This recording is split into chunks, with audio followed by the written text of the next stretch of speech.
everyone. Welcome to the 9th episode of Season 2 of Resident Evil Resistance Interviews. Tonight we have a very special OG player known as BaconandGrits, also known as Bacon. What's up, Bacon? Greetings, Ether and everyone. It's nice to be here. You were very requested, so I'm glad you would do this, Bacon. I appreciate it. No problem. I'm actually kind of surprised. I'm excited to do it too. Hope I don't disappoint anyone. First question, Bacon. Who is your main survivor? And who was your main mastermind? And why? Main survivor? It's a tough one. It has spin off between Valerie and Sam. It's hard to say. I guess I've mostly been playing Sam the time as I've been on Resistance so far. But I'd probably say Sam. I played him a lot, and then I played Valerie to kind of help fill the void. And then when playing with other people, because I played with a whole bunch of different groups, I would try to fill in whatever was needed. I would think Sam, for sure. Sam and Valerie, I guess, if I can have two names. As for Mastermind, Daniel would be my main. I did try Annette. I didn't really quite feel it. The stunning of the zombies was a little too much, so I kind of felt that Daniel could be a bit better. Nikolai, I like Nemesis. I don't know if I like Nikolai, if that makes sense. Although he can be fun to play sometimes. Alex, she was someone I really wanted to play, but I didn't quite understand her whole thing back then. But seeing what she can do now between the infection and the traps, I never played the traps as crazy busted as they were. That's okay. Everyone else kind of did, and those matches were kind of crazy. But Daniel, I would have to say, would be the person I like to play the most. And Spencer was Spencer was cheesy. And I was excited because, Spencer is brand new. We never really got to play him, do anything with him in any RE game, so it's cool that he's in a game like this. He was fun for a while, but then once I saw what you had to do, I kind of just stuck to creatures and occasionally guns sometimes. So I would say a mix between Daniel and I would say Nikolai when it came to using Nemesis, but mostly Daniel. Once RE3 dropped, what brought you to Resistance? And did you try the beta, Bacon? I didn't get into the beta. I was so sad. I was like, how are people playing this game? I signed up for it 2 different email accounts and still didn't get in. But I was excited because it kind of gave me this Outbreak feel to it. I know exactly it wasn't Outbreak, but that's okay because I'm kind of open to the idea of Capcom trying new things. I mean, I understand why some people thought it would be a brand new Outbreak. I tried not to think that way, to kind of just not get my hopes up. But I was excited. It looked really cool. The concept of having these original characters that we've never seen before, that we can, play a story and get to know. I was hoping there would be more on that, so that's what kind of really interested me. Believe it or not, I was a bit more excited about Resistance than RE3 at the time. Only because I'd found out that RE3 was coming out so soon. I was like, I guess they must have been working on it as they were working on RE2. But that's okay. The game was still really cool. Just the idea of, playing as these masterminds and them having voice lines and interactions with these characters. And then Jill later played a role and was in the game as well as Nikolai. And I was like, wow, I actually took the time to do this. I'm kind of impressed. I'm excited. So just the interactions and the fact that they tried something daring, and I know not everyone likes new things sometimes, but I was just excited. I think it was a great concept, and I really wanted them to kind of expand more on it. Maybe they will in the future, but that's what brought me to the game. Now, in your opinion, what is the best squad of characters to have for a team, Bacon? Maybe beta team or alpha team? Oh my. So, for the sake of, winning and things like that, I do know that beta team is pretty strong. It kind of covers the bases. You have. It's a tough one because I like to play different characters. If I'd say you're going for like more consistent results, I'd say beta team. Uh, but of course, the team comps vary from player to player. Like sometimes I find value in having a Martin, even though some people are like, Martin's not that useful. Martin can be useful, in my humble opinion. It just depends on the situation, and also depends on who's playing him. I would probably say beta team for consistency. And then if I had to insert my own little 2 cents of a team to have, I'd say Valerie, January, Sam, and Martin as a team.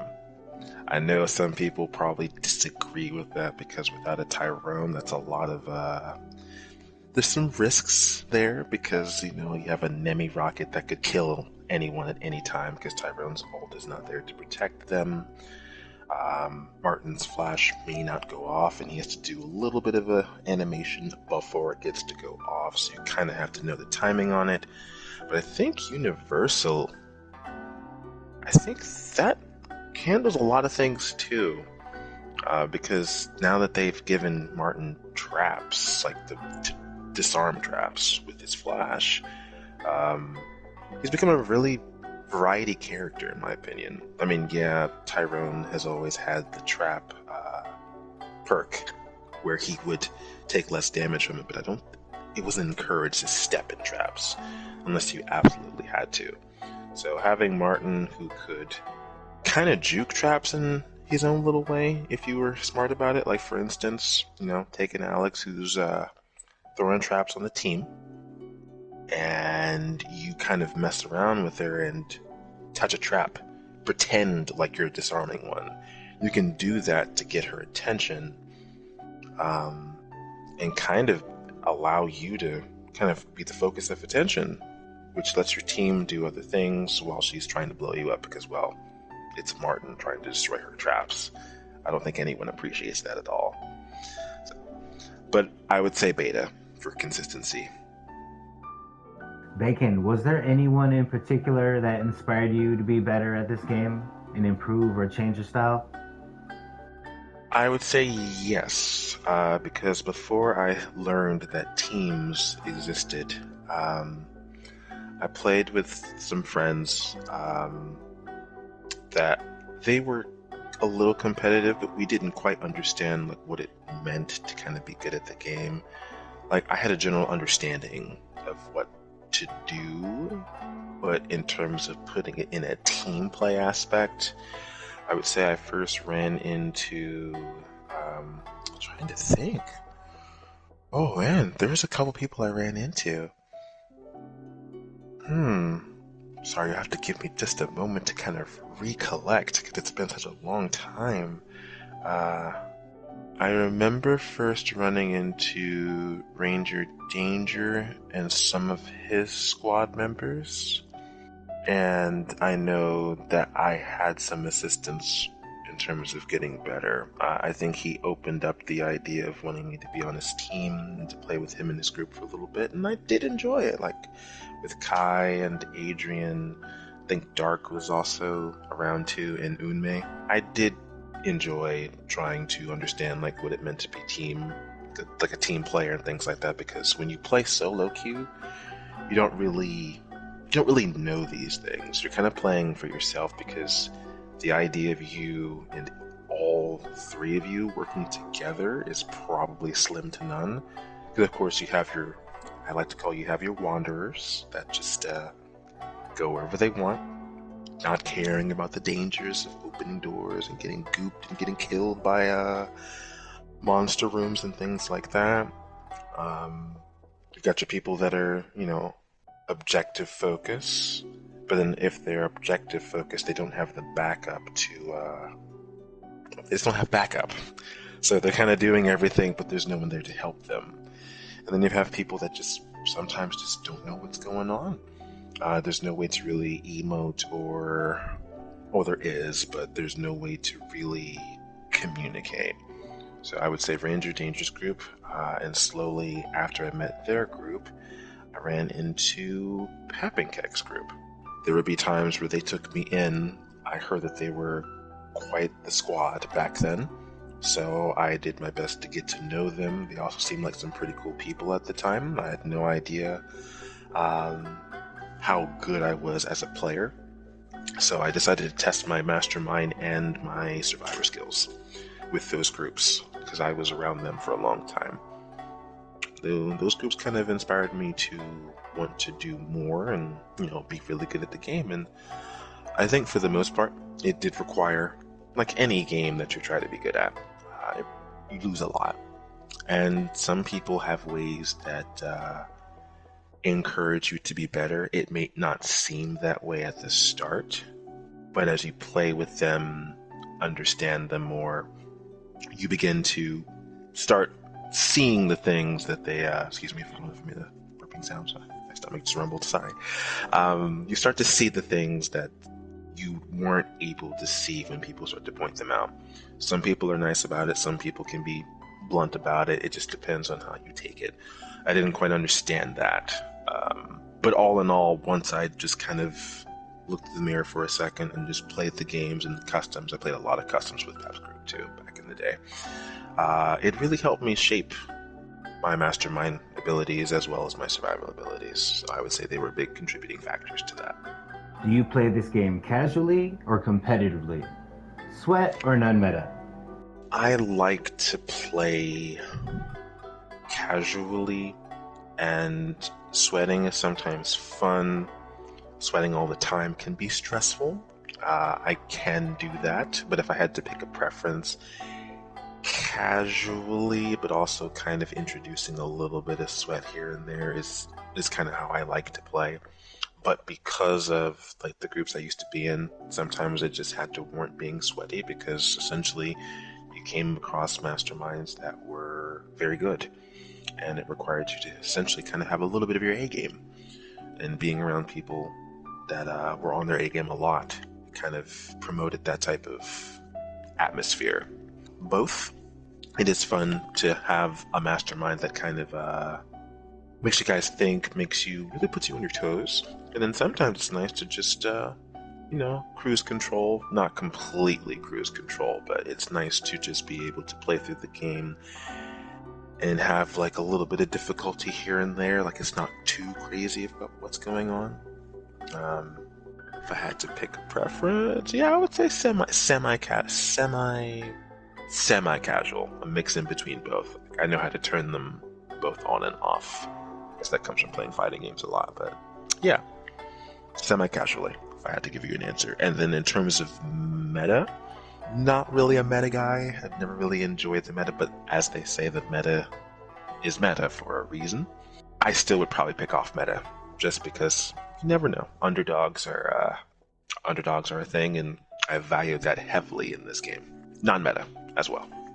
Have you ever felt the game is too one-sided, more in favor of Survivor or more in favor of Mastermind? I've tried to see both sides of the same coin. Playing both, I think, gives you a really big perspective. At some points in the early stages of the game, I would say Masterminds. I think back when some of the skill cards were kind of strong and the zombies were kind of strong. Annette was really, really strong back then with her, buffs to her creatures. Those creatures not getting their HP nerfed and the cards seeming a bit stronger. Yeah, I would say kind of Mastermind for a little while. But then, if you think about it, there exists God Hand Sam, which I, unfortunately, was not able to harness this power.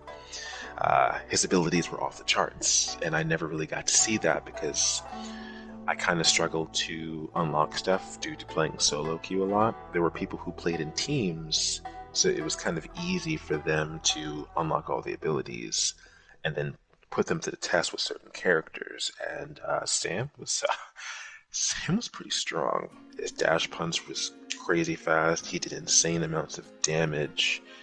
and I never really got a taste of that, and I feel really bad. I wish I could like turn patches back to where you could, be able to play when those buffs and nerfs were going on back then. Survivors were also equally as strong. There's been many moments where sometimes I felt that Survivors had a little too much going for them. Now, I know they were never intentional. Like, I don't think the developers intended the game or the masterminds or the Survivors to be broken, but also for the game to succeed, I sometimes felt that the game kind of had to be slightly to the Survivors' favor, because not everyone is playing the game on that competitive level to like understand like what these masterminds are doing, or what the best build is, what to expect when you go up against these teams, or you expect to go against these masterminds. Not everyone has that mindset to play like that.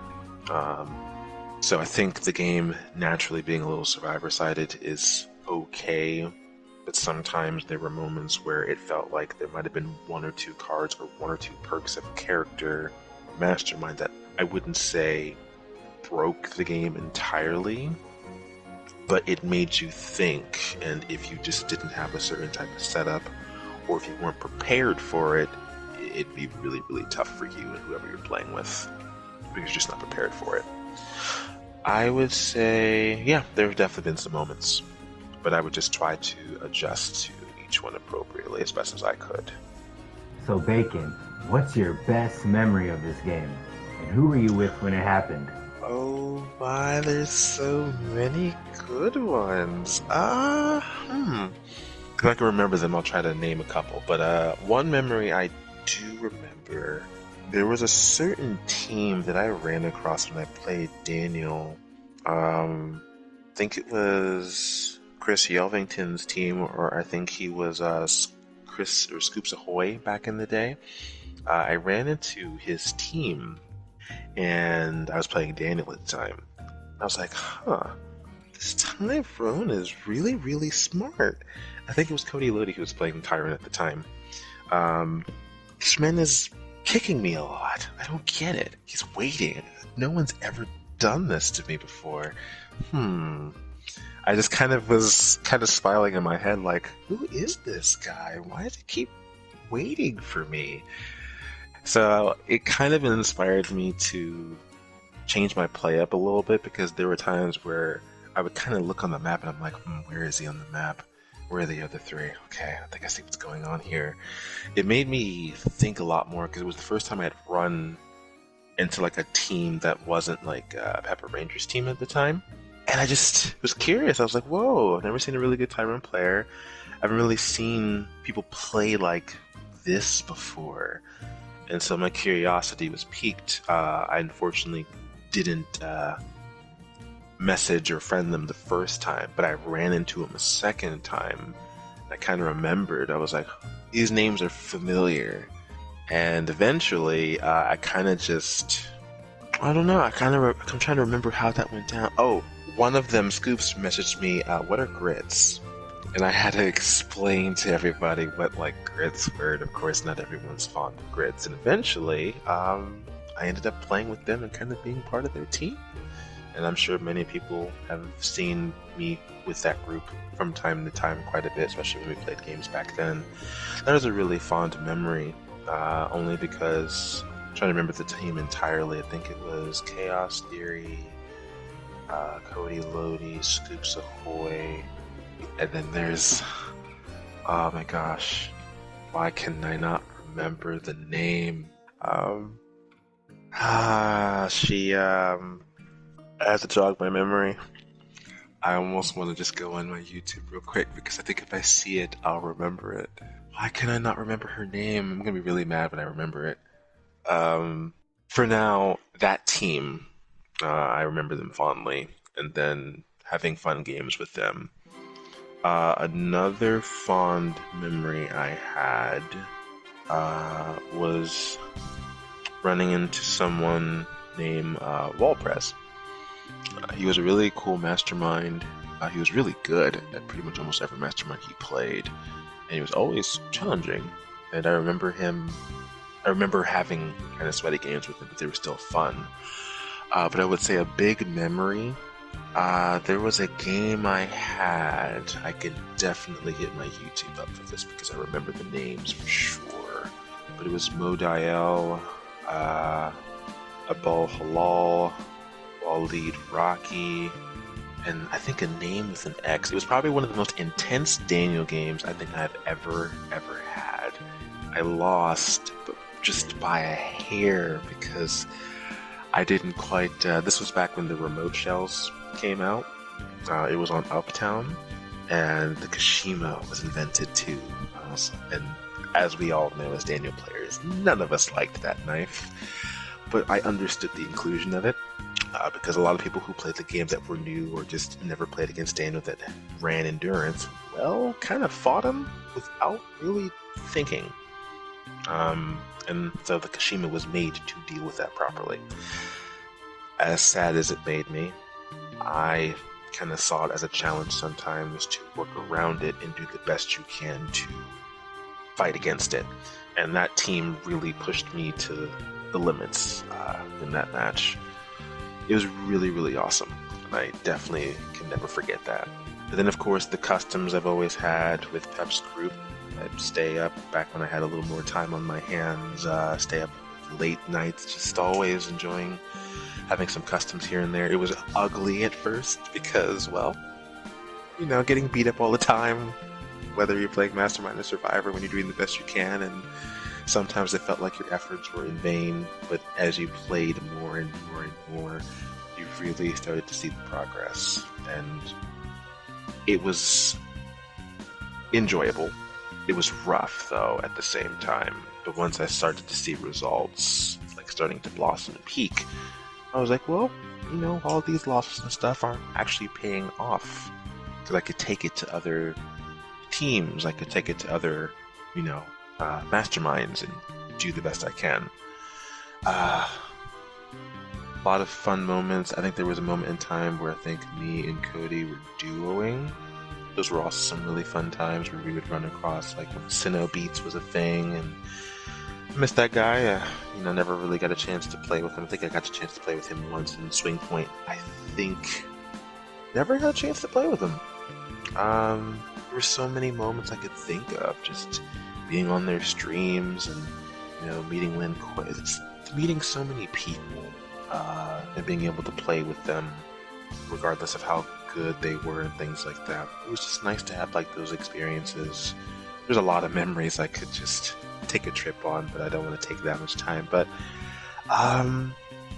yeah, there were a lot that I could remember, but I think I touched some of the big ones that I think I could really, really remember.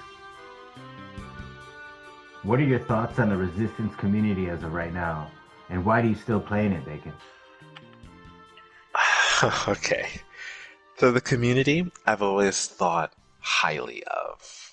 And maybe this is just me being a little too optimistic. I do know that there were people that were a bit on the toxic side. I get that everyone gets competitive. I get lag can happen. I get sometimes DCs can happen. And some people can take it to the next level and say, well, you lost because you didn't have this, or well, even if a DC happened, people do that all the time. I sometimes felt the community was a bit too toxic at times. Because like I said, it is a game.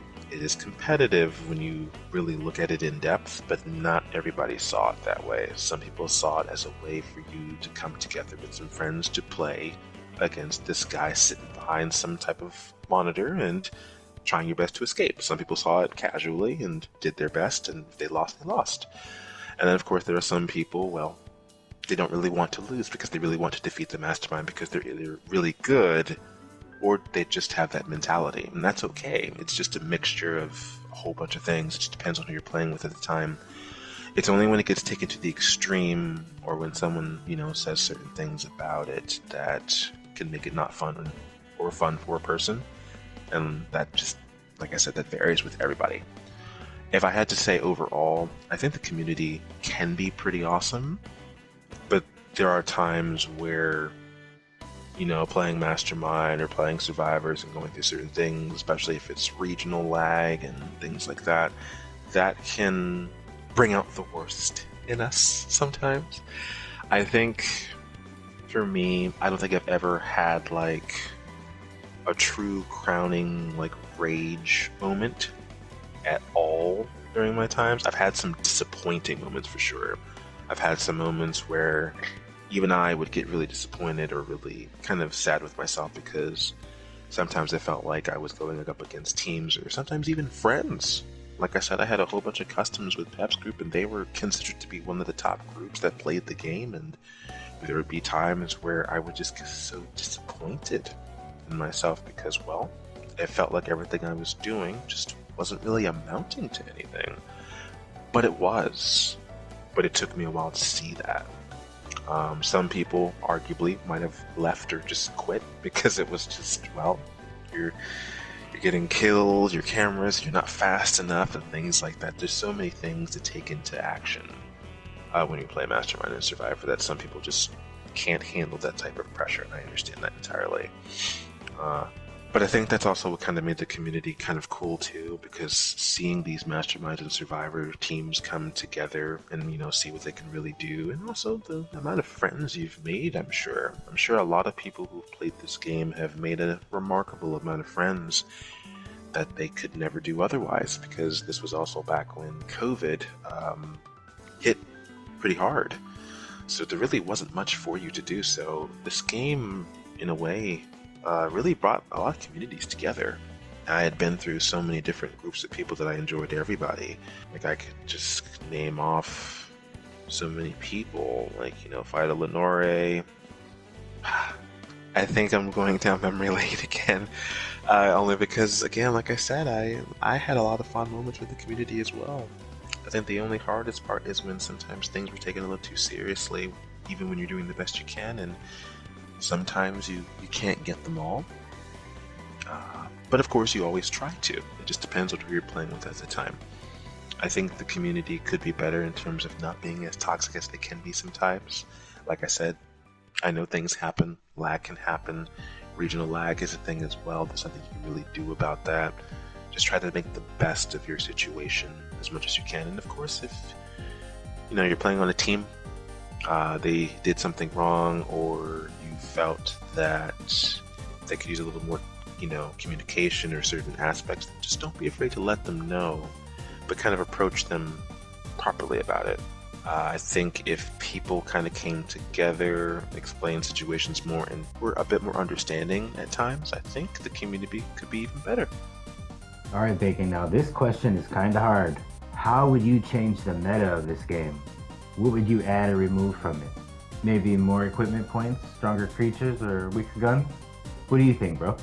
Oh my, I have been theory crafting that for a long time. Alright, some of the things to improve the game that I've talked about, they actually kind of did in terms of the equipment points, giving us more skills, giving the Survivors and Masterminds a bit more to work with. But if there were like a patch per se that were to come out, if I had some control over what would change the meta to be a bit better, or to just kind of change it altogether, I think creatures just need to have their old health again. With how strong Survivors can be with the cards and the equipment points that they have, I think creatures should ultimately get back their OG health points. Because they really felt they had a presence. But because they got nerfed for just, I'm not really sure what was going on in their mind when they did it at the time, or what they felt was wrong with creatures. Having the creatures, I mean, it's a Resident Evil game. I also understand that it's a different type of Resident Evil game where you are just literally someone's lab rat and just having you run through a maze. And you guys want to get out, but clearly they are enjoying toying with you, so cameras definitely play a big role in the game as well. Creatures, I felt like, diminished over the patches, and it was leaning towards cameras. Fukushima.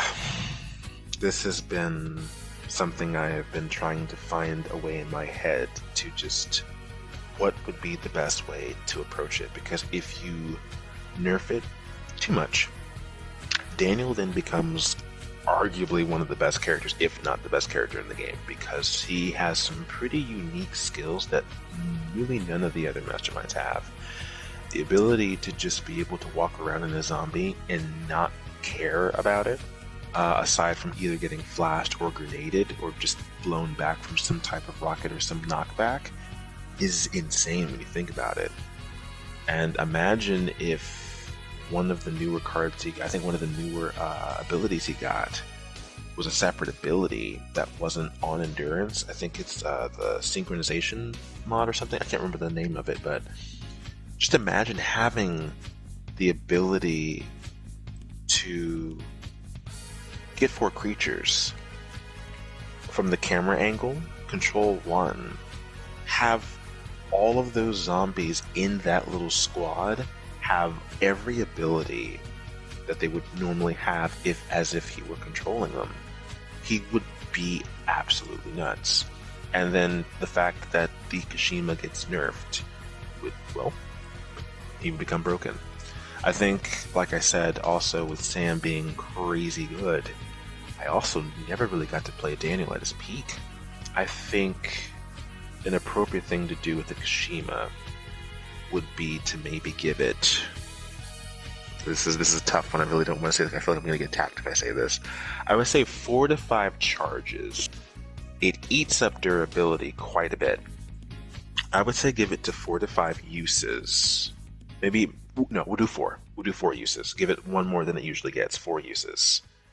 It has inbuilt repair kits, so we'll say it has like 4 repair kits built into the weapon. It does not use repair kits because those are applied to normal melee weapons like a bat or the sledgehammer and the sticks. So I would give it its own unique system where it's built in. It has repair kits built into the knife itself, but then once you run out of it, if you use it recklessly, that's it. You've used it. I've been kind of debating to myself, should it only have a one-time use? Because let's be real, I've been through it, and it's not fun, but having everyone buy that knife, especially if you're playing other creatures that are more susceptible to it, it's really hard to do anything if you have 4 survivors that competently know how to just manage their repair kits and use the knife. It's even more terrifying to see a cow, Tyrone, or just Tyrone in general with weapon handling, because he literally doesn't, he takes the drawback of the knife away and makes it into like using, it's as if you're using a bat, and it has the ability to do damage and stun on the spot. That's a really, really strong ability. And I will say, because of, like I said, the abilities and where things are currently, I think the Kashima kind of deserves, like, it can stay in the game, in my opinion, because I understand what it was put in for. It was put in to deal with people who didn't know how to deal with endurance, and who were just overrun with a whole bunch of creatures that just didn't know what to do. Now, of course, weapon handling Tyrone is a very special situation because it does a lot of damage to creatures that are on the ground. And as you know, as you spawn creatures as a mastermind, they start off, they come up from the ground and have to work their way up. Now, unless you're Annette, you can ignore that rule because of the zombies that she has with her unique ability. And if you're Invincible Daniel, you can ignore that perk for a set time before it starts to, the Kashima will work on you. I would say that would be what would be my nerf to Kashima, is to give it 4 uses. So we'll say 2,000. So 4 uses and 2,000. It eats up, I would say, 300 durability each time it hits. Even if you have repair kits, even if you have Tyrone's weapon handling, it doesn't affect it because, again, it's a very unique weapon. Now, to have a weapon bypass Survivor's ability is also something I thought about too, and I know Tyrone, this is exclusively for Tyrone. If weapon handling had to be compatible with the Kashima, I would say that its effect would not nearly be as effective on the Kashima as it would be for normal melee weapons. So I think it should have very special conditions, if that makes sense, to make it fair. I mean, 4 uses, and I'm debating in my head if one person should buy it, and that's it, or it should be like a one-time buy, so people don't use it recklessly, or it's a one-time buy for everybody. But then if it's a one-time buy for everyone with the uses I gave it just now, I still think that might be a little too OP. Might be a little bit too strong.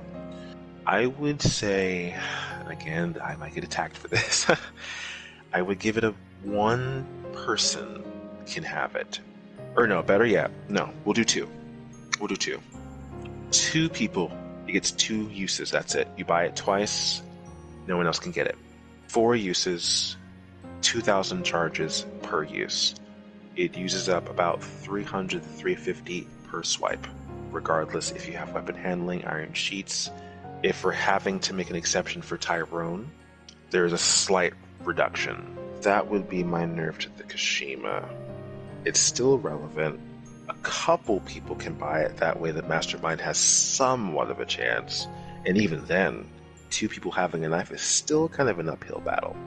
But at least it has some type of limitation to it, so it's not completely OP. I think bioweapons having a little bit of extra HP, because I don't know, me personally, it's a Resident Evil game, and the bioweapons are scary. They're meant to be scary. Having them be a little more threatening would be kind of nice. Daniel, this needs a few changes. Mr. X is arguably one of the rough... has it rough. His animations in terms of when he gets shot in the head and the the stumbles, the knockbacks, just when he gets hit, you really feel it. And sometimes there's a thing that happens in the game where I think we all experienced it. T-posing. I know that barely exists anymore. It's still kind of there, but let's just say when you T-pose, you are at the mercy of the survivors. I always made sure to do my best to not get murdered by survivors when it came to that. Some people were nice about it, and it was really cool. But T-posing was a problem, but luckily they've kind of addressed that as best as they could have. I would say having Mr. X punch fast, like his normal punches where he punches fast, I think that should be a normal thing all around for him.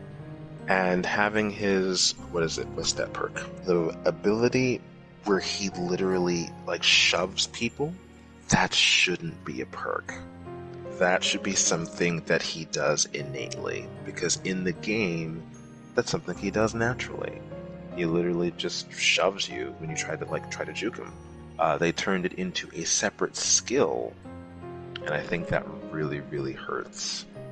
Because at the end of the day, that slows down your punches, that makes you more susceptible to be shot and to CC, and crowd control for those who don't know. And well, it just puts you in a really bad spot if you played Mr. X. I think if Mr. X just had his punches, brutality punches, as a normal thing, and his shoving people, and if his shove had the ability to collide with other survivors and do like a little bit of damage, not kill them obviously, it could if they really wanted to, but just to make it a little more threatening. Bull Rush, how people like to close doors on you. I mean, my man is literally putting his whole entire being into charging you down.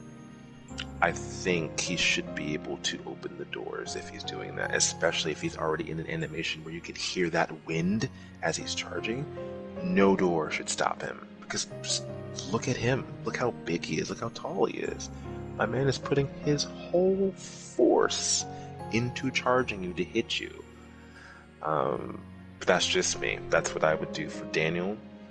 For survivors, I'm trying to be both sides here, because I played both and I can understand the drawbacks to both. Sam, I think, got hammered too much.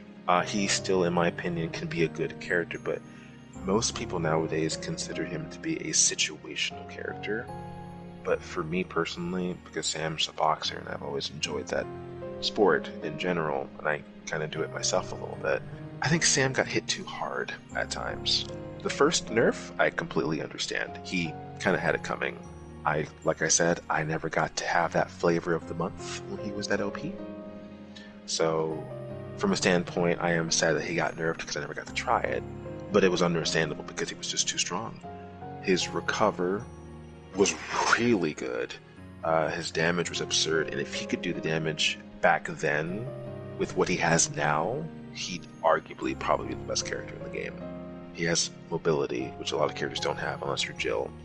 The only thing about Sam and Jill is that Jill has invincibility frames with her dash if you time it correctly. Sam does not.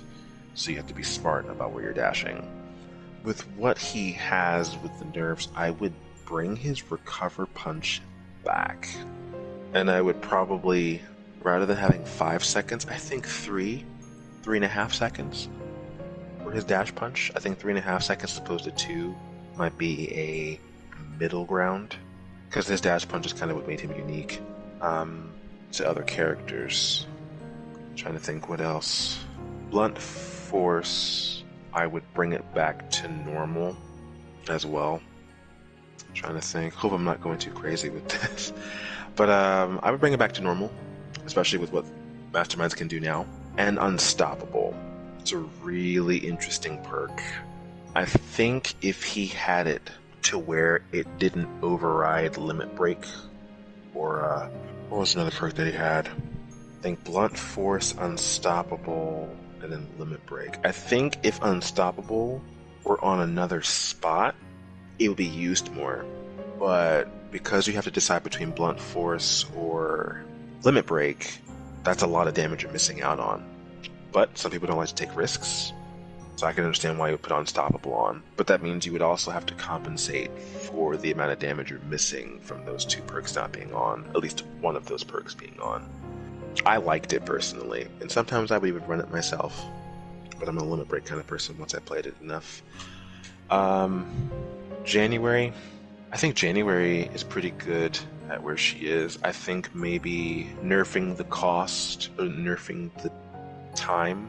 Like, say for example, it takes like 180 seconds for her interference to come back. I would say interference should be maybe 150, 160, somewhere around there. That would help her a bit more. I think what she has is nice. I think the pickpocketing perk, it's interesting. She shoots a camera. She gets like credits and stuff from it. It's cool. I feel like if there were something she could do when her ult is active, if this makes sense. Like, for instance, if she activates her ult, and that was something that she got from activating the ult, as crazy as that sounds, I think that'd be kind of cool for her. Survivor-wise, Becca having a slot, like an extra equipment slot for some reason, I think that would help her a lot too. Because I think she has the whole thing where she's meant to do damage, but I feel like she never has enough room. But I guess unless you manage her ult correctly, I think she can still make that work. People who need attention. Alex, I don't know if I would nerf her. Her traps are still kind of strong, even with the nerfs that she got. Spencer, here's the thing about this. Teams, whether they were casual or strong, or like competitive teams, most of the balance was probably towards competitive teams sometimes. But I think a lot of the changes that they made were more towards dealing with people who just haven't really played the game or don't really play the game to that level to some degree. So that made it really difficult to balance the game. Because it's like, okay, you have your casual gamers and you have the people who really take the game seriously. So for me, I think the changes I listed will be fine. I think one other thing I would probably add to the game would maybe be 5 more points. 5 more points of equipment slots for everyone. I think that might be doing a lot of crazy things, but I think because of what's already in the game, that could maybe bring things back to normal if they had more points. Or even an extra equipment slot, but keep the same amount of points we currently have right now. I think that could change a lot of things. But ultimately, I think those changes I've listed so far, and again, don't hurt me guys, that's all I can think of, because I feel like everyone else is probably in a good spot. I think those changes to Daniel and Sam January. Oh, how could I forget Valerie? Valerie is beloved. I love her voice lines, I love her costumes, I love her character. But good grief, her yellow boost is so strong. She's nigh unkillable.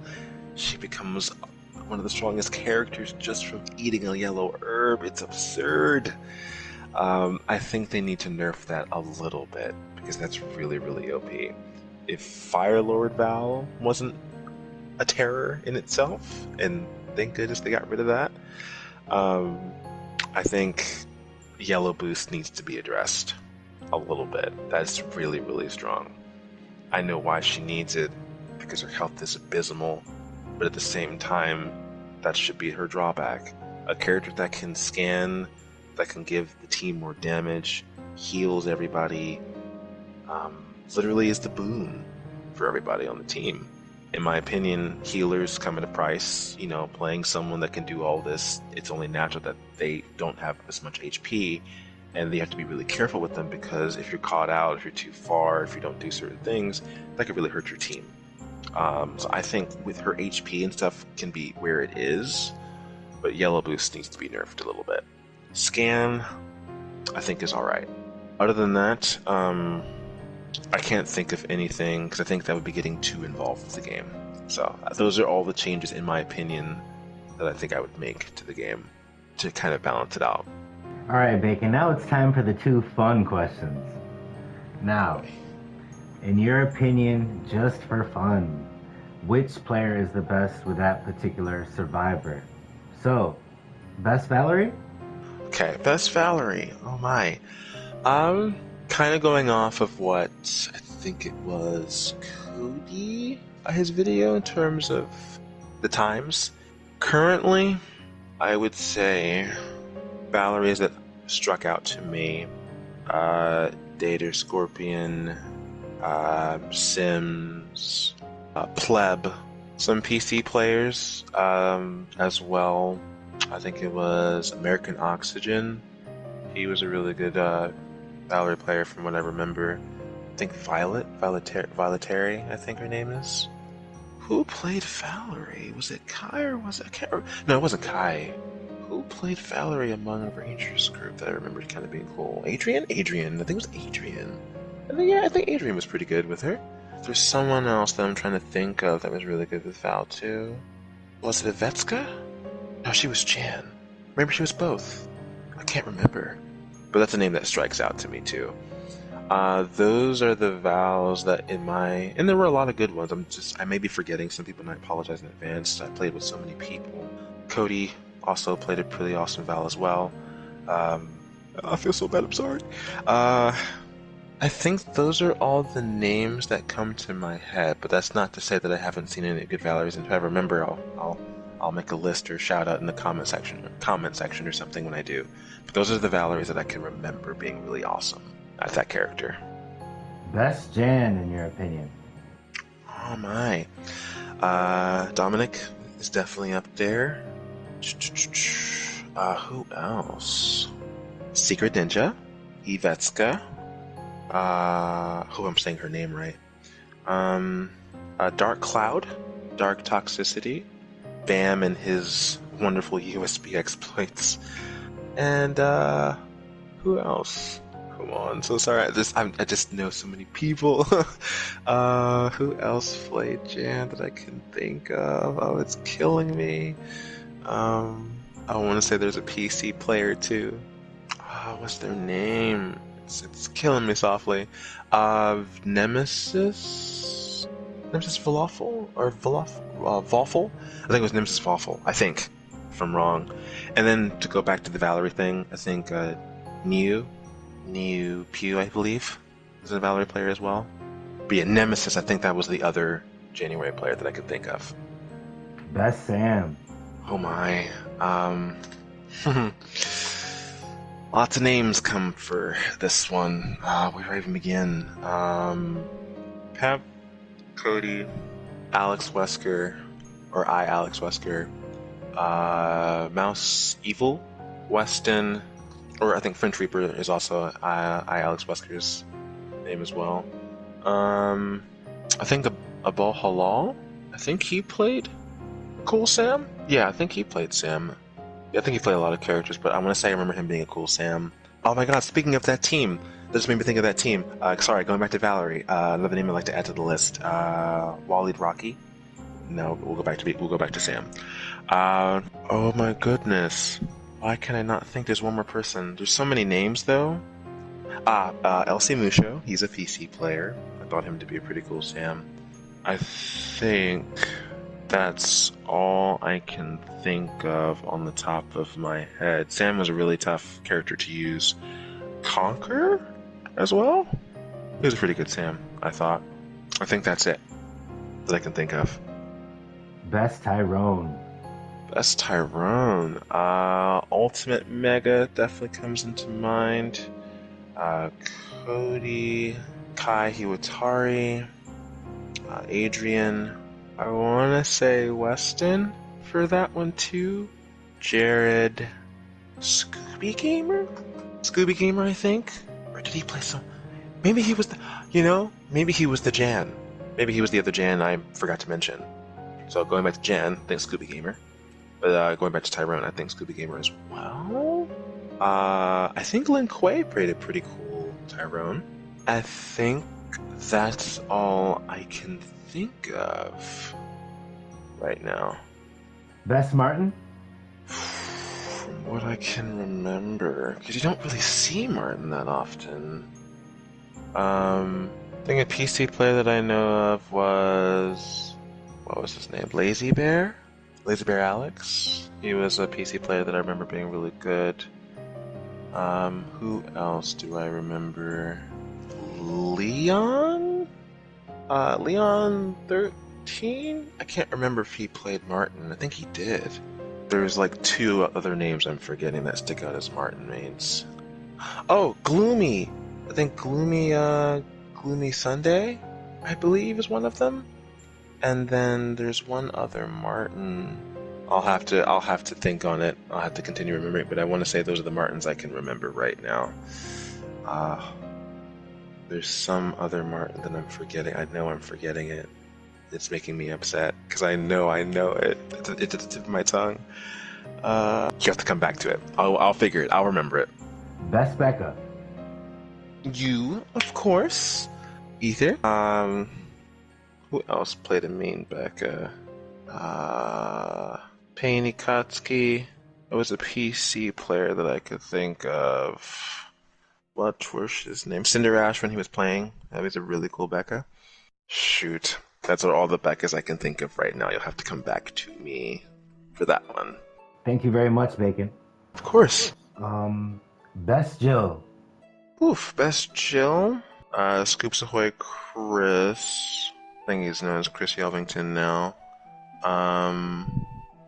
Ivetska, IDK69, I think his name is IDK. I think Dark Toxicity, I think. He also played a pretty cool Jill. Dom, at one point, was a pretty good Jill as well. X and Hilo definitely was a cool Jill. I also want to say he was a good January too. Fubu, I think Roxify, or Roxy. He played Tyrone. There we go. That was a Tyrone. Roxy, there we go. That was the other Tyrone. Knight of Ren.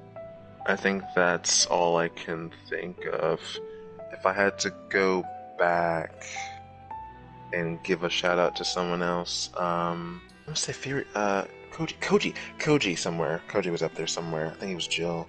And then for going back to Jan, Furious Bearcat, that was a PC player as well. And she was really good. And Tuna Fist, Spooky. He was on PC for a while. I remember him being a really good Jan, but I think he mostly played Jill back then. But I think he was a Jan main too back then. I feel like there's some names I'm forgetting. If I'm forgetting anyone's names, I will put y'all in the comments or something. But yeah, I think that's all I have. I feel like I'm really forgetting some names because I play with so many different people. That's how much I liked everybody, but that's all I can remember for right now. All right, Bacon, last question now. In your opinion, which player is the best with that particular mastermind? So, best Daniel. Best Daniel. It's a tough one because he struggled even with some of the best of players, but who struck out as like the best Daniel? Jetfire, Lin Kuei, and Rat Labs. Those would be the three. And then, oh yeah, Rat Labs. Speaking of Rat Labs, Rat Labs goes to Valerie. So yeah, there's that too. So those three for Daniel. Best Alex. Rat Labs. I know region lag is different, but if I'm saying people who like, if region lag wasn't a thing, I think Rat Labs. There's another name. I would say Kai, Kiwatari. I think Dark Toxicity. I think as I say more names, I'll probably remember it. Oh, Psy or Cyrithriel. That's all I can think. Oh, and Mega. Oh, Ultimate Mega. That's it. That's all I can think of. Best Annette. Best Annette. I remember Dom being pretty good with Annette. Ranger is a throwback. Oh, what was his name? Oh, it's killing me. Forgive me. I think those are all the ones I can think of at this time, but when I remember a name, I will definitely go back to it.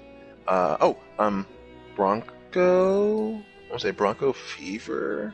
He's a PC player. He played Annette pretty well too. I think that's Autumn GX. I think. Yeah, I think that's all I can think of for those names. Oh, and Seismonato. There we go. That's all I got. Best Spencer. Spencer. That's a tough one. What's his name? Shogun? I think Shogun was his name. Ranger. Walprez. Thomas Equinus. I think that's it. And finally, best Nikolai. Oh my. Lin Kuei, Pap, Dark Wolfsteck, I think his name is. Again, I know some people have region lag, so I'm just trying to think of all the Nikolais that stood out to me that were pretty good when we did go against them. I think it's Nemesis, French Reaper, and I think those are all the names that I can remember for Nikolai. Any final statements or anything you want to say, Bacon? Daniel. Oh my gosh! I just thought of one other person. Twisted Gamer for Nikolai, and Skiffy Knives for Daniel that I can remember. There we go. That's okay. I'll be all day if I could go back and remember everyone's name. Last tidbit, it's been a pleasure meeting everyone that has played Resistance. I apologize if I had some brain freezes. That's just how many people I've played with in the game. I've tried to make enjoyable experiences with everyone. I definitely enjoy the game. Part of me thinks that there may, and I know this is crazy, part of me still thinks that there's a little bit of hope for Resistance in the near future. I know Resident Evil's future is looking a little not there right now due to the silence on Capcom's part, but I strongly think if people just have a little more patience still, I know it's been a couple years, I think Resident Evil fans will be excited for what's to come. It has been a pleasure, meeting and greeting everyone, being with all the teams, and made some friends here and there. Some friends have still stuck to this day. There's some friends I have yet to reach out to because, life has been so busy for me personally. But as everyone's doing the best they can, and it was a very fun time to be here. And I hope people who enjoy Resistance are still enjoying it and having the best time possible. Like I said, any other names that I can think of? Oh my gosh, Alex to Doctor. It's been a pleasure. And I hope everyone continues to have fun. And I'm glad to see that some of the PlayStation is still surviving. Some even PC players and Xbox players are coming over to our to see us and things like that. And I hope you guys have a wonderful time and get to meet everybody. All right, Bacon. Thank you for doing this, bro. I appreciate it. You're welcome, Ether. Thank you for having me. Hopefully I didn't take too long answering some of your questions, and I look forward to seeing you playing some games in the near future and everyone else.